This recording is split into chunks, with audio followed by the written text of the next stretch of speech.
So, I just wanted to share this tonight because we've talked the last 2 weeks about our Bill of Rights, and we also talked about the 14th Amendment, which also talks about due process.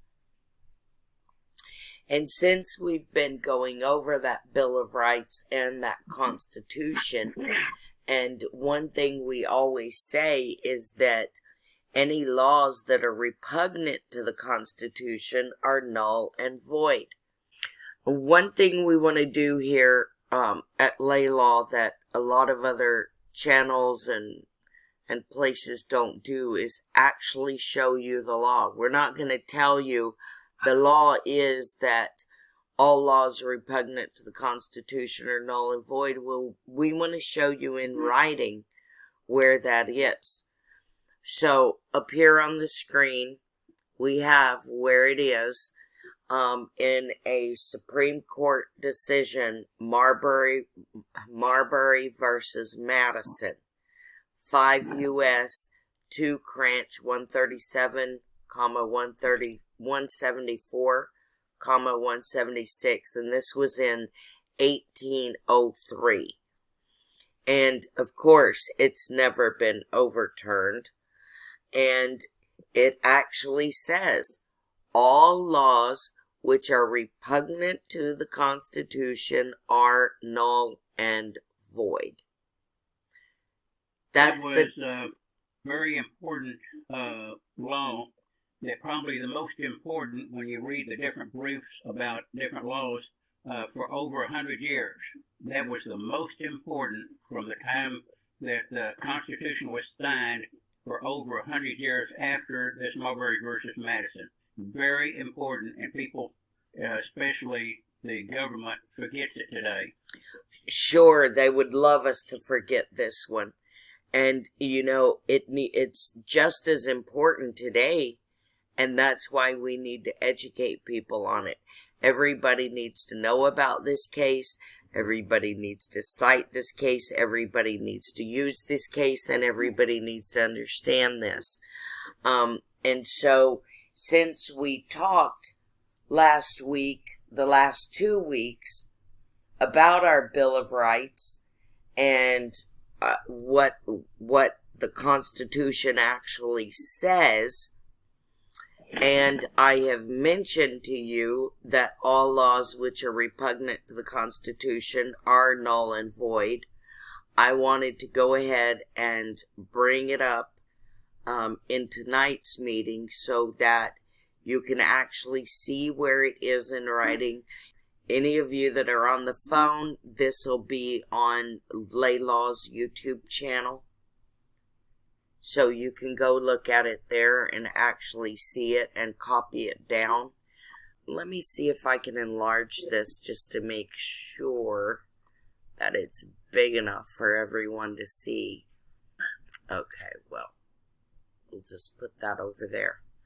I want it to be big enough for everyone to see.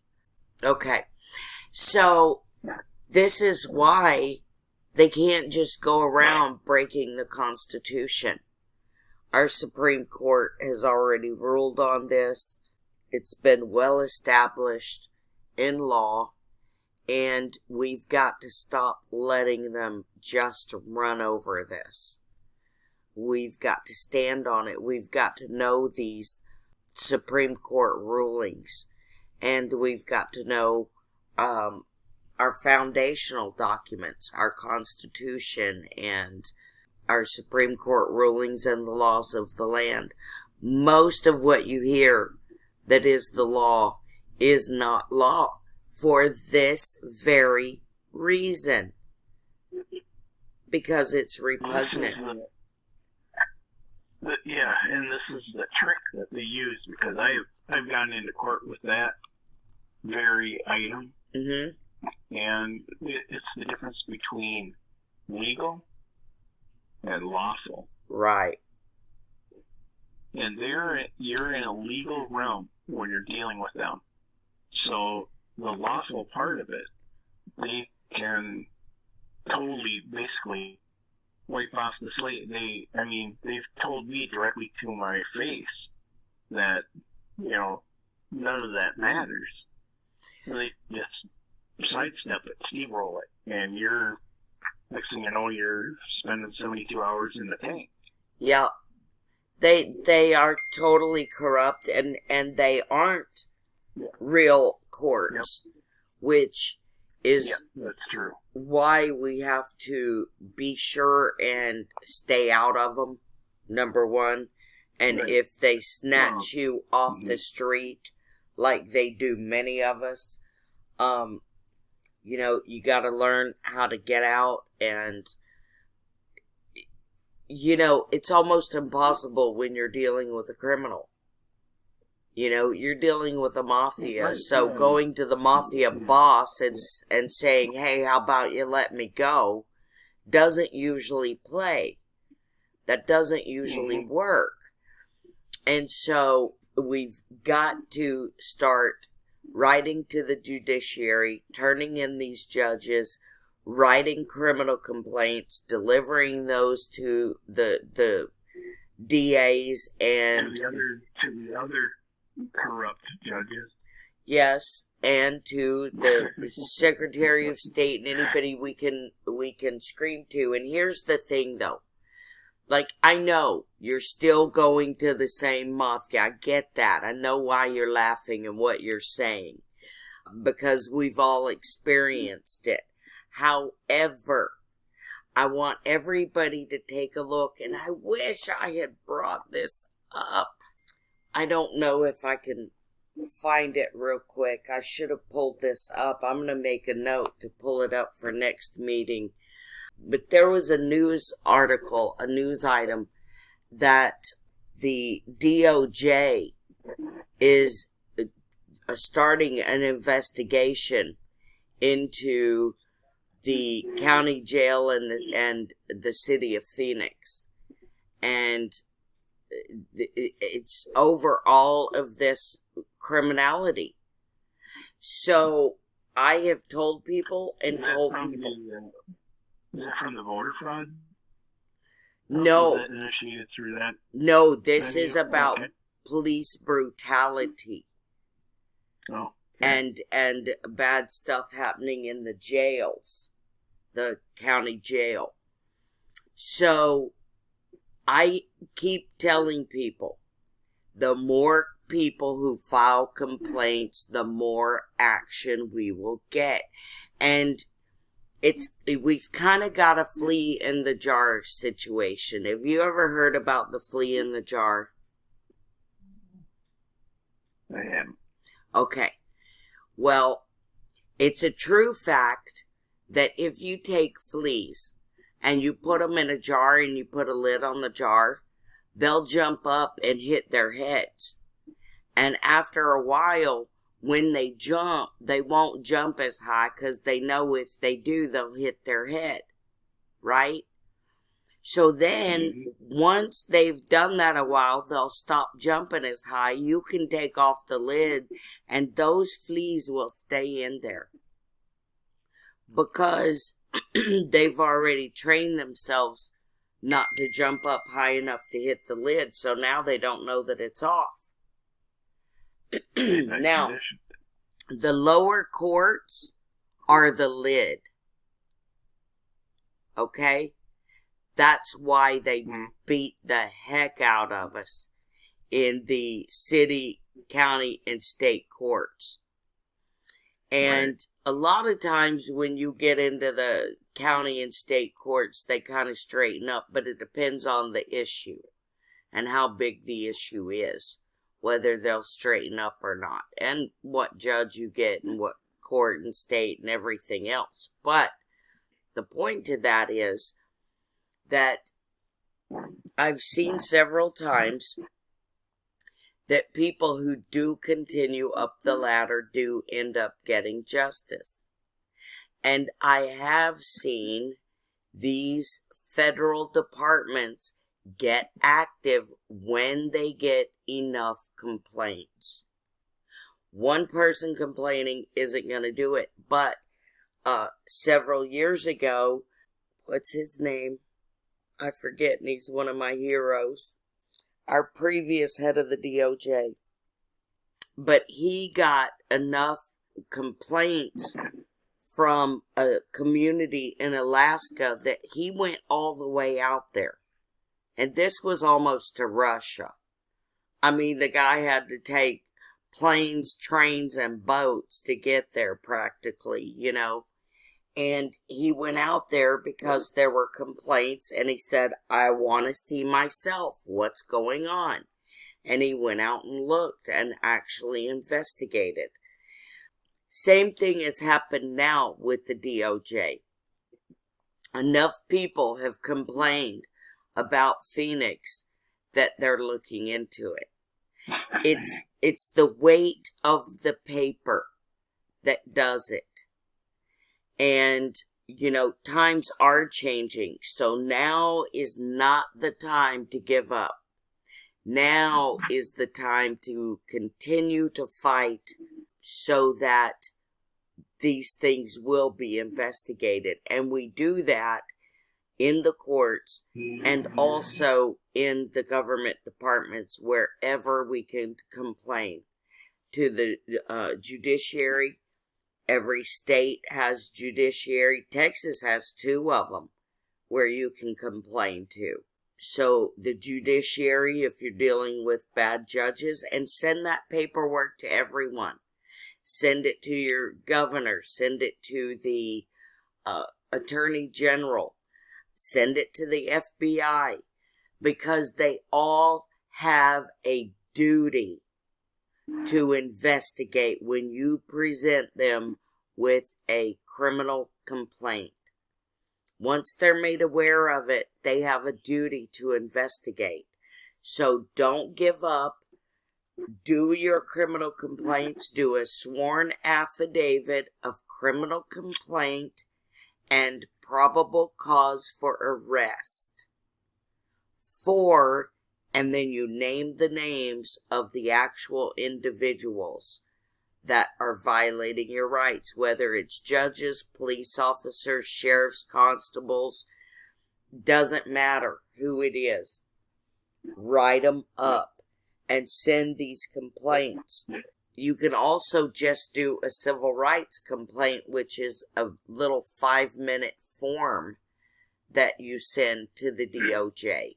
There's lots of forms that you send to lots of different places, and next week I'll pull all of those up and show everybody those, and we're going to post them where people can get copies of them. But that's what we have to do, is we have to continue to complain, and we have to, enough of us do it that the weight of the paper can't be denied, and they have to come and investigate. Because everyone that doesn't investigate is subjugating their duty. They're shirking their duties. And they're also violating law. They have a duty to investigate. So that's what we need to do. And not get caught by our training of the lid being on us at the lower end.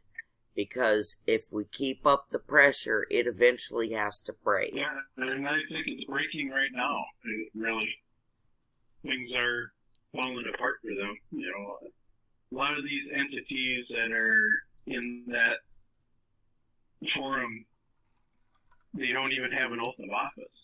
Mm-hmm. And they back down.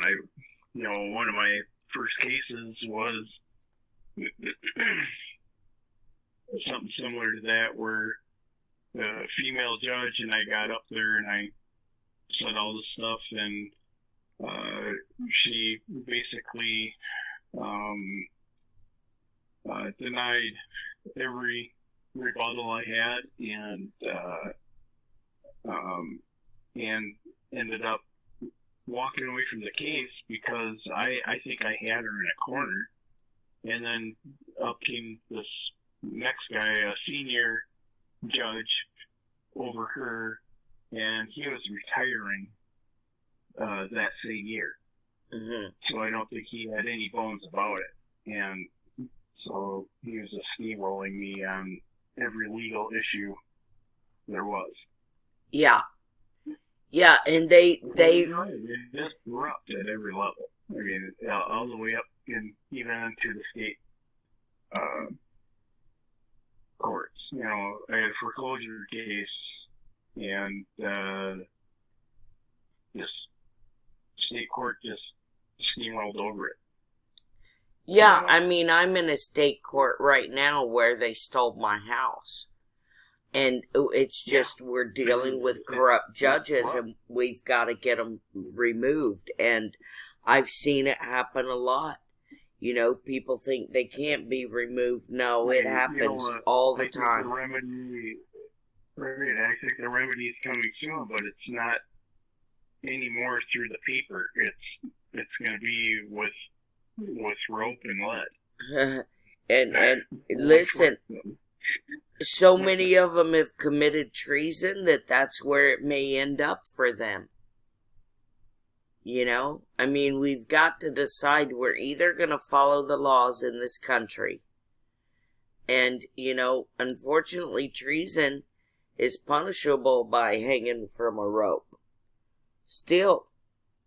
And so, you know, these guys, I can't imagine why they... I mean, once we've exhausted all of our resources, we've exhausted the corrupt system to its nth degree, and we're still being, you know, thwarted. Where else do we go? Then we go to peoplesrights.org and to our sheriffs.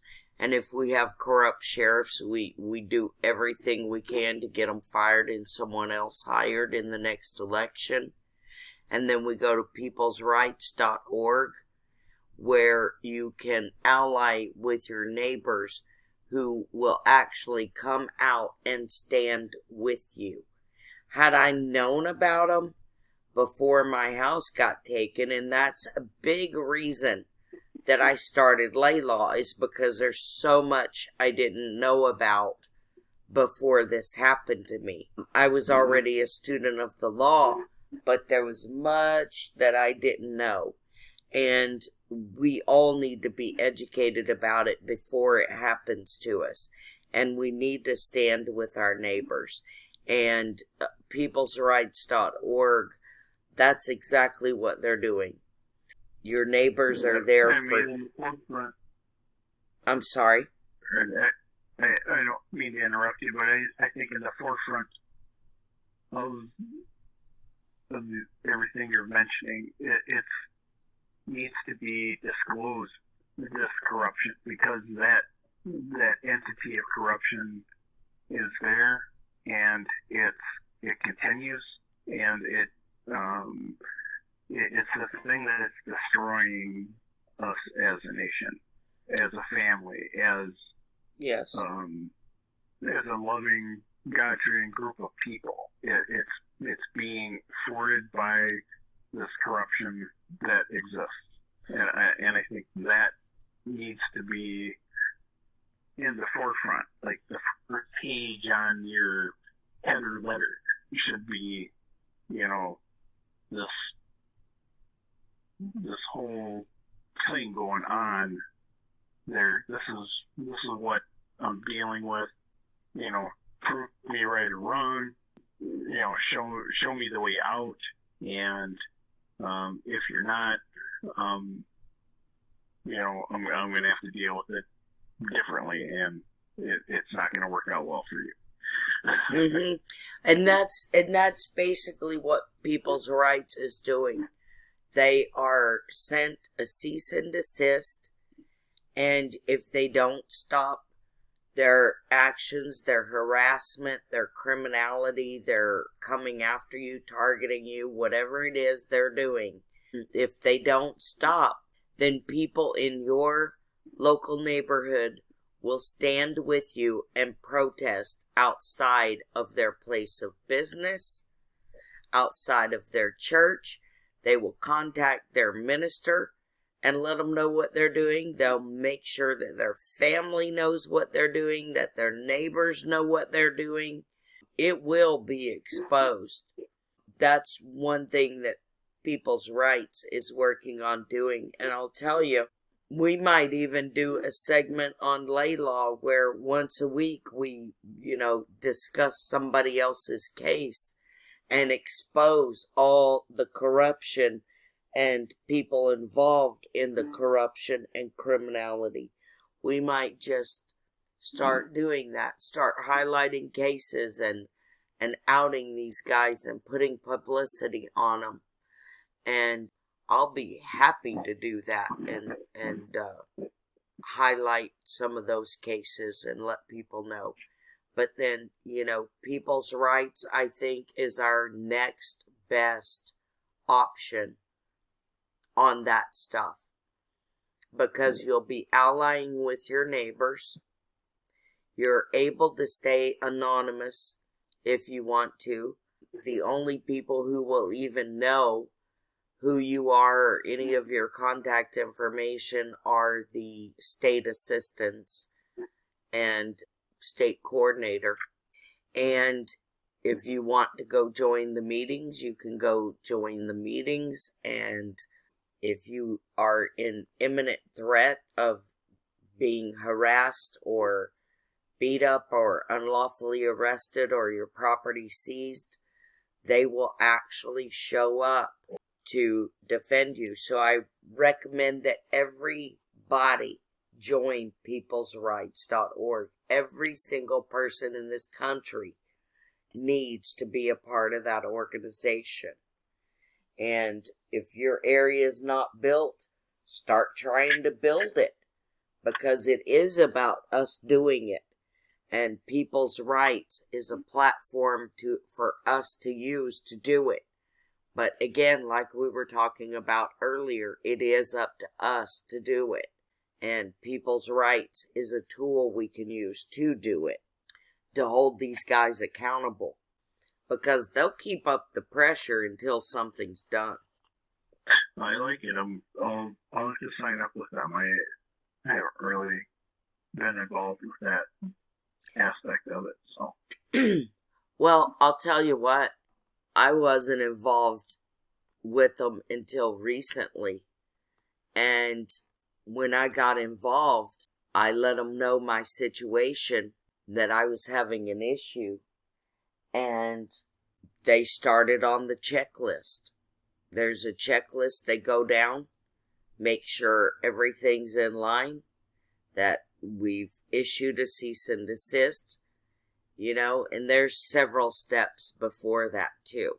But we went through all that, and then right now we're issuing a cease and desist and going to tell them to allow me back in my property, or else we're going to come after them. We're going to come after and expose them. Right, because basically they stole your property. They stole my property. Yes. They stole it. So it's like, okay, if somebody steals your property. Yep. We got to expose them. We got to file the criminal complaints. They stole your property. So, I mean, like, what do you do? Now you're left without house and home.